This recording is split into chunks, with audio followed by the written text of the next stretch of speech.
Realm presents Beatrix Greene. Episode 3. James's anger was a pulsing force shooting through him. Those bloodthirsty fools at the gates, nothing was enough for them. Now they're inviting themselves inside of their house as if they had a right. He seized their handle and flung the door wide. A cold wind rushed inward. A figure stood in the inky darkness beyond the faint circle of gaslight. A footfall sounded as the man stepped forward. "Hello, old boy," a familiar voice called. He recognized the man immediately. The sandy blonde hair was still as rakish as it had been in school. Indeed, it was in a state of nearly louche dishevelment. "Stanhope?" James asked, incredulous. The anger drained out of him, leaving confusion. The last time he had seen his friend was back in London, months ago, and James had never mentioned anything about travelling to Ashbury Manor. Yet here Stanhope was, standing at the door and expecting to be let inside like Lucifer himself. Edward Chesterton, Lord Stanhope, gentleman, hedonist, and all-around rapscallion, was James's only friend from boyhood, and one of the few titled peers he still called a friend. As usual, Stanhope radiated wealth. He wore the most stylish clothes, always favouring the flashiest of pocket chains, the finest of shoes. "What the devil are you doing here?" James returned Stanhope's greeting. "What the devil are you doing here without telling me? Imagine the volumes of my heart having to learn of your return from servants' gossip." His dark eyes emanated a strange yet familiar combination of warmth and disdain. James found himself at a loss for words. Stanhope had always been interested in Ashbury and its dark history, but James thought it a fascination of his youth. His sudden appearance was unexplainable. "Are you going to invite me in, old chap, or do you insist that I stand out in the dark all night?" "Well, yes, come in, of course." James stepped out of the way, and with that, Stanhope stepped over the threshold. His friend glanced around the room, pausing in nearly predatory appreciation at the sight of Beatrix. James felt immediately protective of the medium. "You should have told me you were coming," he practically growled. Beatrix looked at James, a question in her eyes. He dreaded the moment the question changed to realization. He'd hidden too much. "But what would be the fun in that?" Stanhope replied as he traipsed out of the entryway and toward the great hall which beckoned with firelight. The rest of the guests followed. "I've never had a proper look around here, you know. Spent every holiday at my father's estate, didn't you? Except that once on our way to Lady Edward's. But to think, we could have come here and entertained ourselves all through school had we wished." "Stanhope?" James said, his voice full of warning, but Stanhope either didn't hear him or chose to ignore him. "It hasn't changed much, I'll say that." Stanhope paused, taking in the circular table and surrounding chairs. His eyes crinkled in more mirth. "Oh, it's not, is it? A seance? Where's the crystal ball?" Stanhope turned back to the group. His disdain abraded James's already strained nerves. "Allow me to present Miss Beatrix Greene, noted medium and spiritualist." James was somewhat reassured to see the spark of dislike in Miss Greene's eyes, even as she inclined her head slightly at Stanhope in acknowledgement. "Enchanting," Stanhope proclaimed. He captured her wrist and brought her hand up to his lips. Beatrix drew back her hand in thinly veiled disgust and stepped back to the table. "Mrs. Amanda Reynolds, a famous photojournalist and photographer." James moved past Beatrix, forcing himself not to respond to her nearness. Stanhope tried the wrist grab again, but Amanda was expecting it and redirected her hand into a handshake. "Charmed," Stanhope intoned, but James recognized a familiar tightness around his eyes, a clear signal of annoyance as obvious as a cat's swishing tail. and Mr. Harry Smythe," James concluded, "who is attending Miss Greene as a chaperone." "But of course," Stanhope cut a leering eye to James. "Hello to you, Mr. Smythe." James frowned. He wouldn't have his friend impugn Miss Greene's character. "We just arrived, by separate carriages," James said, hoping his voice would chill Stanhope's assumptions. "We're here to conduct a—" His friend interrupted. "However you arrived, it's good to see you here."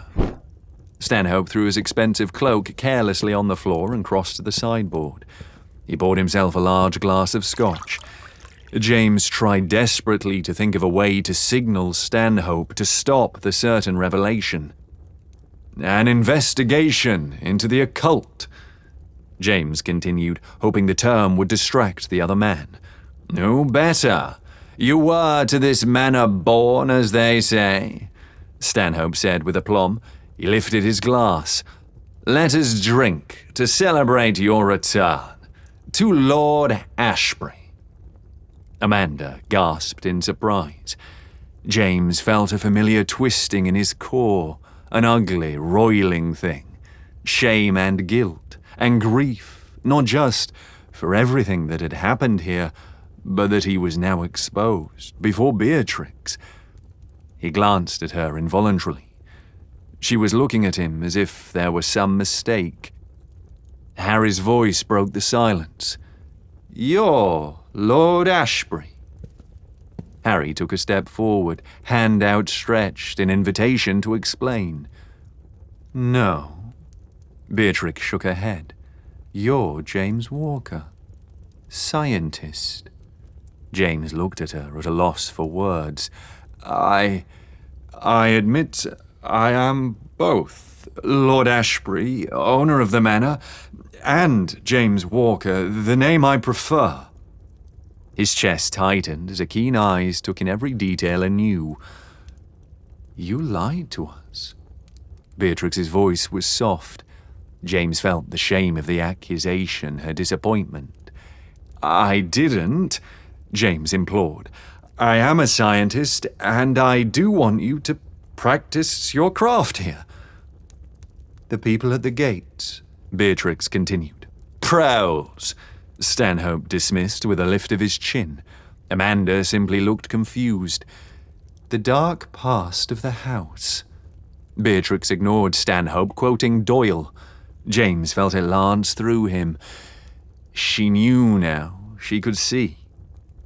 "It doesn't matter," James evaded. Truth and a lie combined, what he wished were true. Beatrix was looking at him reprovingly. His eyes drifted to the sweet peep into her bosom, radiant and familiar. His mother's favorite flower. His mother. And Thomas. Oh, God. James felt himself breaking. The marked reserve with which he always carried himself, the careful cultivation to be anyone other than Lord Ashbury. Words stopped in his chest. An explanation or confession, he didn't know which. Beatrix looked at him. Pity, damnable pity, and anger in her gaze. A single ragged breath soared from James's lungs. "I intend to sell this place," James murmured through clenched teeth. "I will not live here. I have not returned." "You can't sell the place." Stanhope ignored the others, focusing on James alone. "I assure you I will." James stepped away from Stanhope, away from the table, retreating to the fire, even as he felt the looming family crest above the mantel, the scorpion, poised to strike. "What the deuce are you having a seance for, then?" Stanhope challenged. He held his hand, turned slightly up, an aristocrat's bearing as he stalked after James. I want to be sure before." James hated the stammer in his voice. "You won't sell, you can't. The house won't let you, old boy. 500 years of history won't leave you be." Stanhope moved to the table. He flipped his coattails and sat. Anger burned in James's heart. How easily Stanhope dismissed the past. "I will sell." James's voice was firm. "I abhor this place and everything it stands for. Every stone, every joist, every damned plaster filigree." "Just give it a night," Stanhope averred. "You'll change your mind." James sighed. "I'm here now, at any rate. And I'm here to support you." Stanhope held out his glass in salute. "You came here for a seance, yes?" He looked around the room, meeting their waiting gazes. "Then by all means, let's have your seance." Outside, the wind howled approval.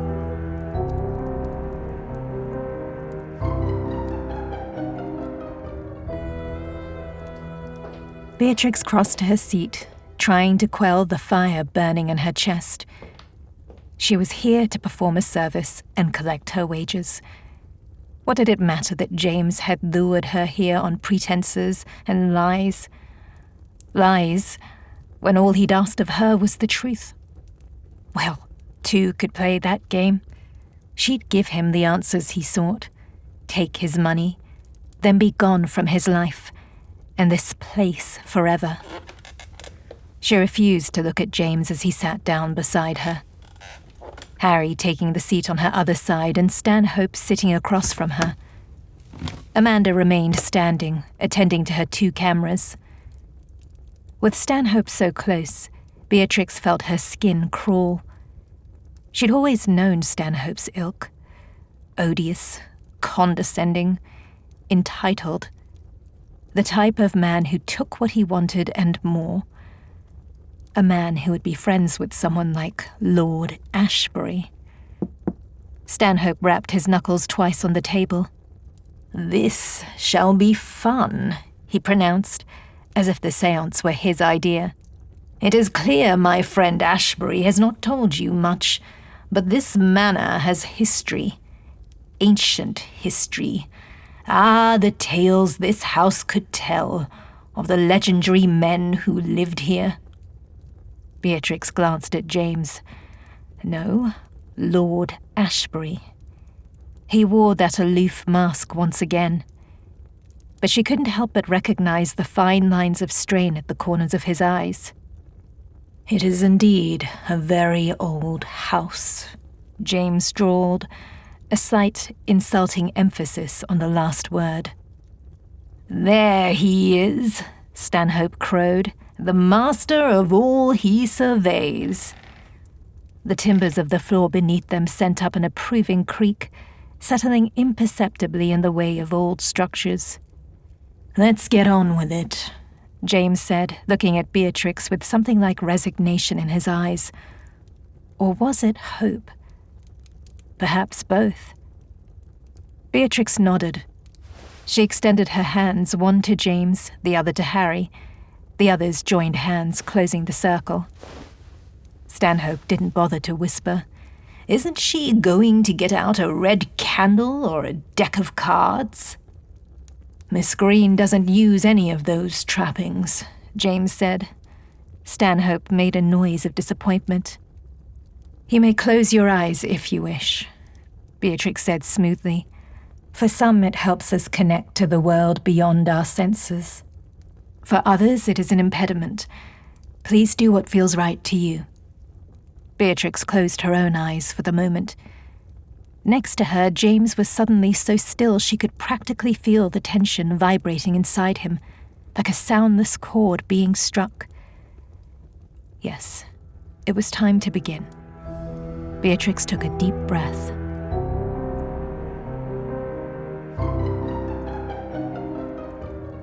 Nothing happened. Nothing at all. James heaved a sigh, unable to deny both his impatience and complete lack of surprise. What had he expected after all? That the ghost of his mother or of Thomas would appear to him, that they would absolve him, or that the enchanting Miss Beatrix Greene would be the real thing. She'd connect to the other side and give him proof, somehow unlocking the prison he'd been trapped in for 20 years. How disheartening to be so foolish. James glanced at the clock on the mantelpiece. It was nearing a half hour since they'd started. Of course, the medium wouldn't give up easily. Though she was no doubt aware of his frustration, he could feel her near singular focus on him, even with her eyes closed, even with her mesmerizing voice chanting low, murmurous words about stillness, about spirit portals, about gazing into themselves and attending to ethereal currents. Mrs. Reynolds moved behind them, taking pictures. She was stealthy as a cat, so much so that James was sometimes surprised by the sounds of her Kodak. Harry was certainly giving a worthy supporting performance. His head was lolling around like a bad pantomime of drunkenness. Of course, his goal was to look affected by the power in the room. The young man's black hair flopped over his closed eyes as his head lolled forward again. "I see a portal," Beatrix spoke softly.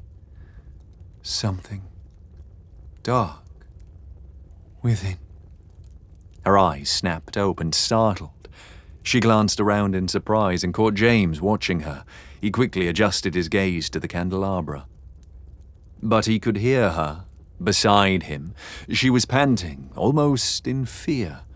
She was a very good actress. James heaved another sigh. "I can feel it coming for you. It wants you," Beatrix whispered urgently. She squeezed James's hand. Someone stands in the way. The peace you need. You will not find it here." James struggled in vain to keep from rolling his eyes. At least he could freely sell the place now, nightmares be damned. Let someone else take on its burdens. He should end this charade. "Miss Greene, I appreciate you have done your utmost, but we may all admit the seance is a failure." James glanced around the circle. "Despite all your skills, you have successfully proved the ghosts are not real." He could not keep the edge of bitterness from his voice, couldn't stop the wave of disappointment. What had he expected after all? Simply to feel his mother's presence again. The way she'd been before. Only the impossible. He truly was a fool. "Quite disappointing, that," Stanhope said. "'Twould be more fun if they were." He let go of Harry's and James's hands and leaned back, removing a cigarette case from his pocket. James still held Beatrix's hand. She gazed back at him, her hazel eyes unfathomable. "Perhaps we should be more patient," Mrs. Reynolds murmured. She took another picture, this time focused on Beatrix and James. Harry, admirably, had not budged. His head still hung forward. "I can feel it." Beatrix shook her head, a hand squeezed his. "I will not reveal your ruse nor impugn your name. You will still be paid. You may cease this charade." James tried to tug his fingers away, but she wouldn't let go. On the opposite side of Beatrix, Harry made a bizarre, gasping noise. "Easy there," Stanhope chuckled. Harry's head was no longer lolling. It had flexed up in the opposite direction, painfully extended, the muscles strained in his throat. Mrs. Reynolds moved swiftly to her standing camera and repositioned it. She took a photo, then trained her smaller handheld camera at the contorted Harry. "You may both stop," James scolded. He struggled to remove his hand from Beatrix's grasp. "Let go." Her grip was shockingly strong now. James glanced back at her, sharp words on the tip of his tongue. She was transformed somehow. Her charming, cameo-perfect face was serene, the wariness gone from her gaze. It was almost as if someone else looked out from her eyes. Beatrix turned her uncanny stare on him. Gooseflesh drew taut along James's arms. Her voice, when it came, was the tenderest breath, heart-piercingly familiar. "Why didn't you come to me?" James's heart stopped. "Why didn't you?" the voice higher than Beatrix's own, and with a slight French accent. Maman? No, stop! James felt his voice rising. He forcefully pulled his hand away from hers. Beatrix still didn't let go. She was yanked forward with the force of his recoil. Portions of her hair tumbled loose, unfurling over her shoulders. Harry flopped over, pulled like a train carriage behind her. Beatrix's eyes rolled up in her head, uncanny whites gazing sightlessly at him. It was too much, too obviously unreal. My son. She was imitating his mother's voice. That was all. It was a guess, aided by his own need. Nothing more than a cruel, opportunistic deception. She was a fraud, just like all the others. Bitter disappointment at Beatrix's betrayal surged like bile into his heart. He had thought her real, authentic, worthy of his hope and trust, but no. She would stoop to this. She would wound him, use his life's biggest tragedy to profit. The word was a sulphurous cloud in his mind. Raw feeling racked him open, unleashing all the emotions he hid, all the emotions he tried to bury, to control. The terror of that night. Grief, loneliness, and abandonment. Loss, surging into rage. How dare you! James tore his hand away. This time it came free. He shoved his chair back and stood. You profit from pain, mademoiselle. The French word leapt from his lips, his mother's language widening the crack in his facade of calm. How he wished he could snatch the word back, bury it with all the other memories he should have never sought to resolve. You profane the memory of my mother. His voice was cold, even as anger blazed in his chest. He had to control himself, had to regain control. Mrs. Reynolds stopped taking pictures, gazing at him with a dawning pity. Damn it all to hell. Get out of my house, James heard himself say. His voice sounded different, uglier. Distantly, he wondered if he had meant to call it his house, and realized he had not. Bravo, old boy, Stanhope cheered, rapping his knuckles on the table. Out of your house, indeed. Beatrix dropped Harry's hand and reached toward James, a heart-rending plea etched on her face. Albie, my Albie, she called to him. James's heart spasmed in terror, ice in his veins.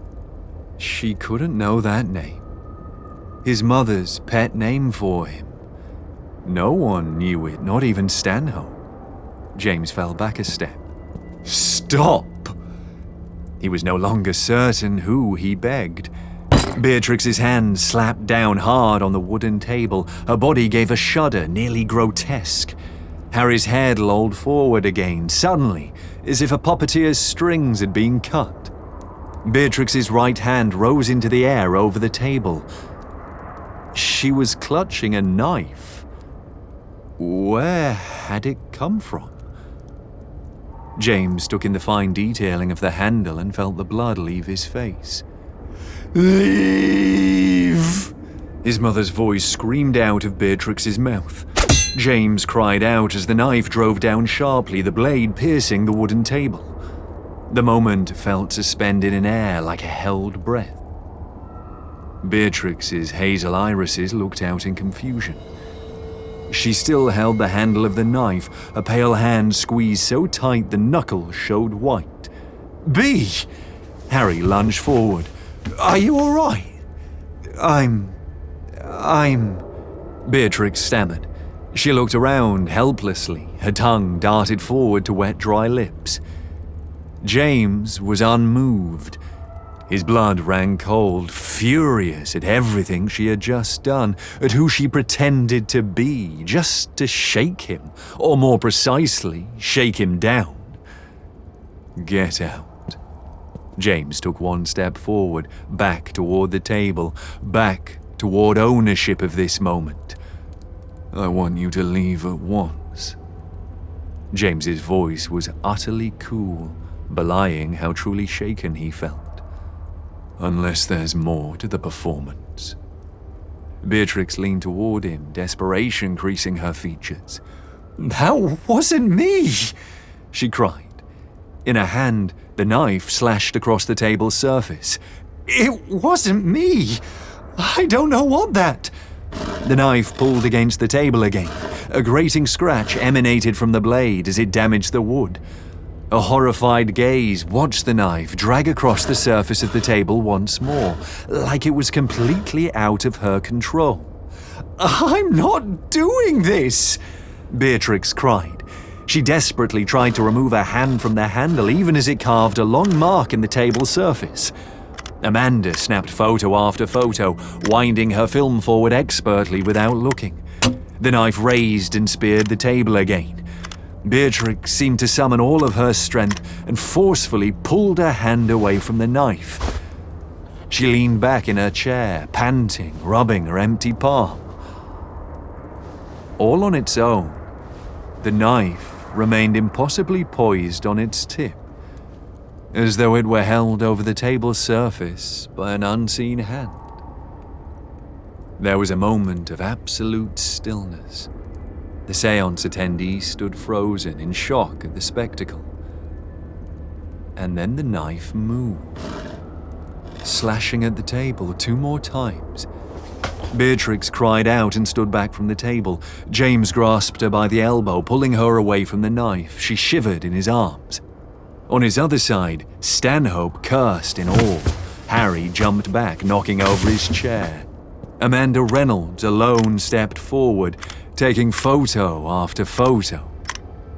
The knife stabbed and dragged itself across the table 2 more times. Finally, the blade ceased its terrifying, inanimate carving and clattered over to one side. A single word gleamed out from the mutilated wood. "Run."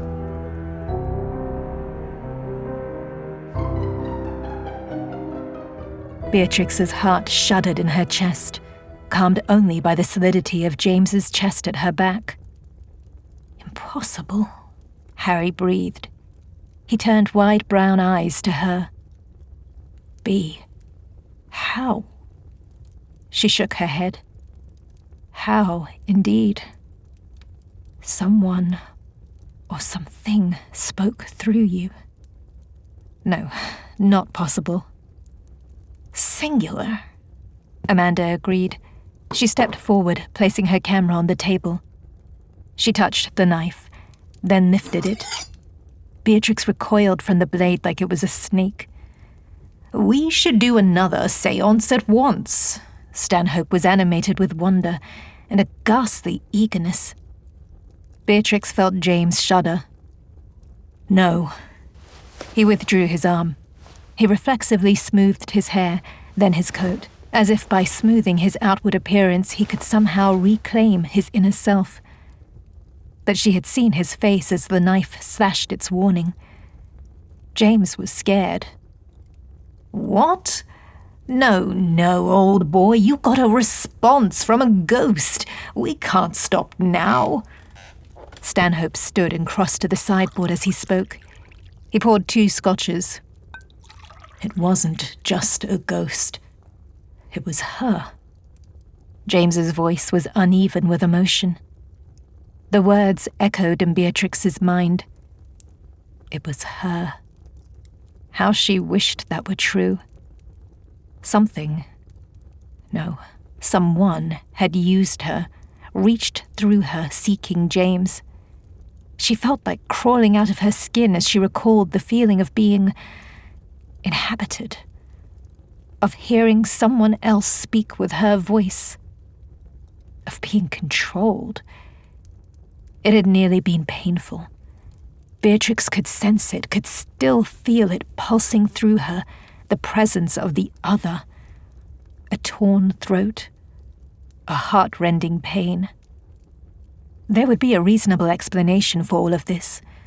Perhaps her empathic sensitivities had, like a team of spooked horses, trampled into unknown areas of her mind and created an experience outside of her awareness. But deep down she knew this was not true. The yawning chasm of realization stretched out before her. Ghosts are real. She had based her whole life on the idea that the other side was just a fantasy, a tale your grief told you. She had earned her keep bringing the comfort of this lie to others. But now she had not only spoken to the dead, she had been the dead. Been possessed by the dead. It was real, and suddenly Beatrix was a part of this place, this haunting. The knowledge that ghosts were real, that malevolent spirits were real, felt like falling endlessly, like a nightmare, knowing inevitably that she had to land. Rage and fear rose within her, and she turned to James, or Lord Ashbury as she should say. "You lied to us, to me, and yet you accuse me of deceit?" Beatrix pinned him with her eyes. "I think it is time that you tell us your connection to this house." As if her words were a pinprick, James's shoulders lowered, deflated. Beatrix stood, trying to ease the lingering feeling that her body was not at her command. "Why are we all here, Lord Ashbury? Truly, why?" Amanda asked softly. The photographer stowed her camera and pulled out a chair to sit. James took a deep breath, as though preparing for a plunge. "I've been having nightmares." His impeccable posture returned, almost as if the admission, or what he had to say next, required the utmost resolution. "In my dreams, I can hear my mother and my little brother crying, pleading." His words were quick, clipped. Beatrix studied him. His face was taut and flat as a mask, but his eyes kept darting to the knife resting on the table. "I had to know," James continued, "if the dreams were simply dreams. No doubt caused by the anniversary of..." "Of what?" Amanda asked, clearly mystified. "Oh," James let out a pained laugh. "Mrs. Reynolds. So you hadn't guessed? You must be the only one." His eyes glanced at Beatrix. She had to look away. "The anniversary." Amanda's voice was faint, as if she were on the cusp of realization. "The people at the gates." "Yes." James turned away from them all and moved in front of the fire. He stared into the flames. Beyond him, outside the dark windows, the night was inky black. 20 years ago, James said, my mother killed my little brother. Then she killed herself." There was an audible gasp from the group. Beatrix felt the breath catch in her lungs when he said it so starkly. "When I started having the dreams, I thought, what if?" James's words were automatic, as if he had placed a needle on a phonograph within himself. "What if," he continued, still staring into the fire, "my dream was somehow more than the ghost of a memory? What if they were actually here, ghosts or spirits, or whatever we call them? What if they were using my dreams to call to me?" James drained his glass and placed the empty tumbler on the mantelpiece.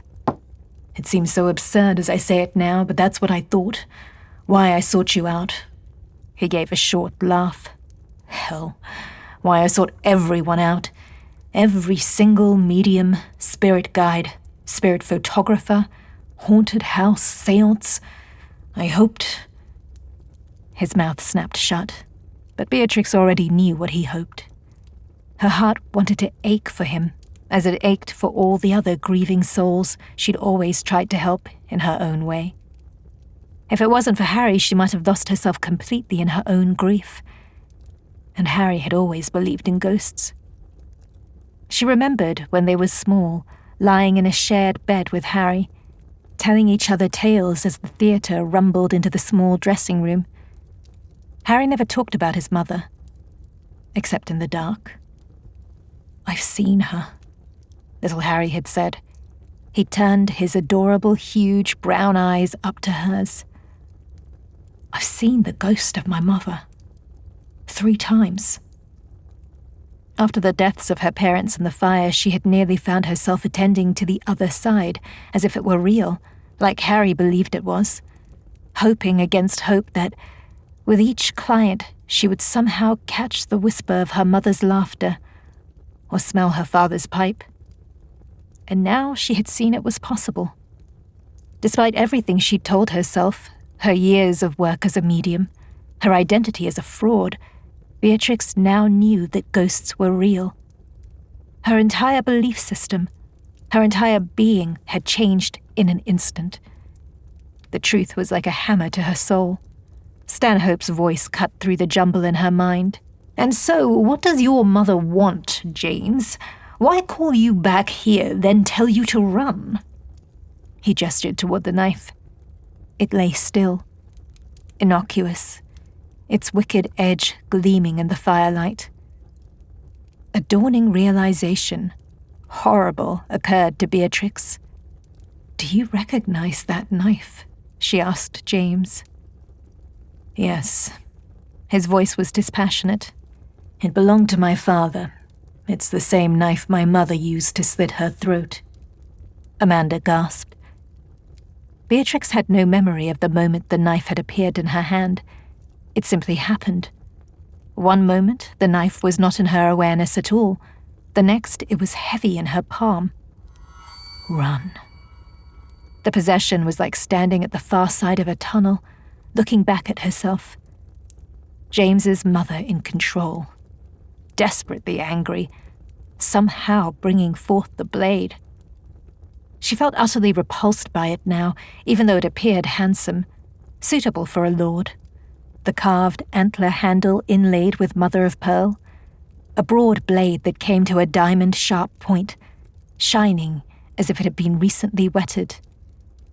"Impossible!" Stanhope seized James by the elbow. "How could it be?" "I don't know." James shook his head. James's eyes were still fixed on the weapon. "I should have saved him," he said quietly. His little brother.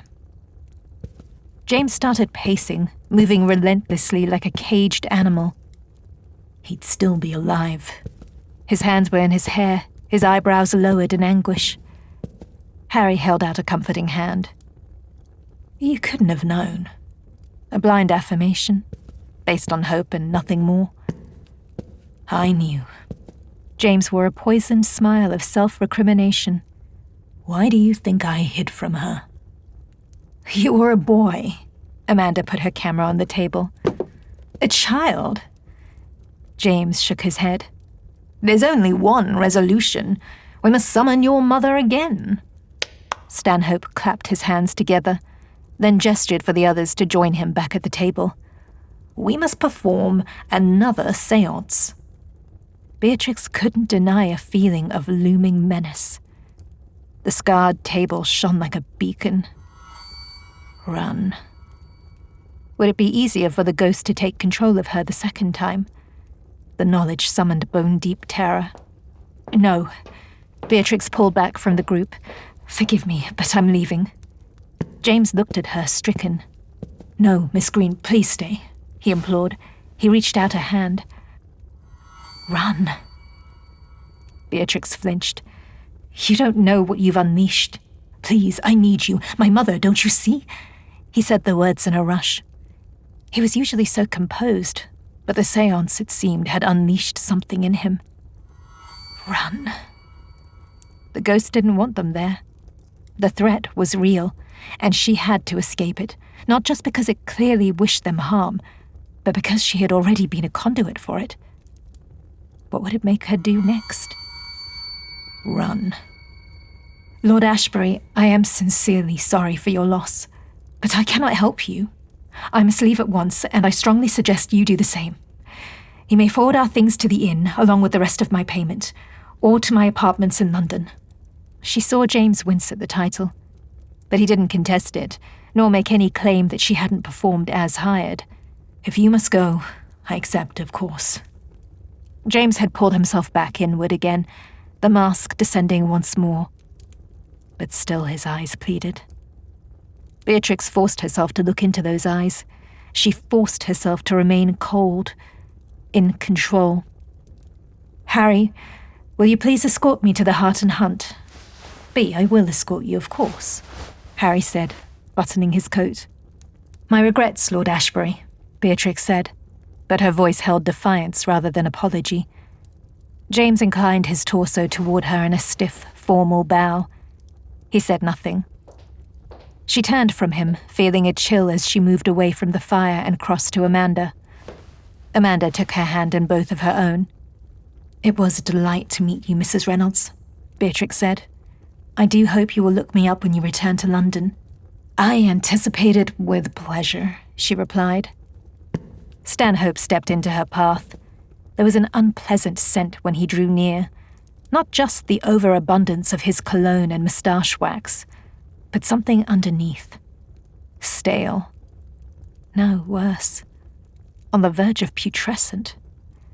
"Perhaps I may look you up in London as well, Miss Greene." A creeping smirk lifted the corner of his mouth. "I have a family locket that I would very much like to know more about. Perhaps you could use your—" He paused, taking her hand and bending over it, breathing onto her wrist. "Talents." He pressed cold lips against her hand. Beatrix had to stifle the urge to yank her hand away. "We shall see," Beatrix said tightly. At the end of the front hall, the heavy door hung open, beckoning, never having been closed after Stanhope's arrival. "Shall we?" Beatrix offered her arm to Harry. Harry took it. As they walked, Beatrix tried to shake off the sensation of being watched by inhuman eyes. She could feel a looming presence becoming larger as she neared the door. It was massive, like a rock shelf hidden in the darkness. She quickened her step. James, Stanhope, and Amanda were shadows at the edge of her vision. There was a boom, like the single footfall of a beast, and the door slammed shut. The heavy deadbolt creaked, moving without the aid of a human hand, just like the knife. Metal screamed against metal as the broad bolt shot home. Harry ran for the handle. "Adam, open the door, Mr. Walker." Beatrix's heart was in her throat. "Harry, the servants didn't shut the door."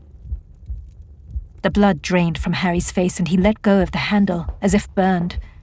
They fell back, retreating to where the others stood. They were all locked in, trapped in Ashbury Manor. You're listening to Beatrix Greene, narrated by Shiromi Arserio and Alistair Austin. Produced by Realm, your portal to another world. Realm, listen away. Beatrix Greene is written by Rachel Hawkins, Ash Parsons, and Vicky Alvear Shecter. It is produced by Haley Wagreich and executive produced by Molly Barton. Audio production, sound design, editing, and theme music by Amanda Rose Smith, with additional editing by Kaylin West.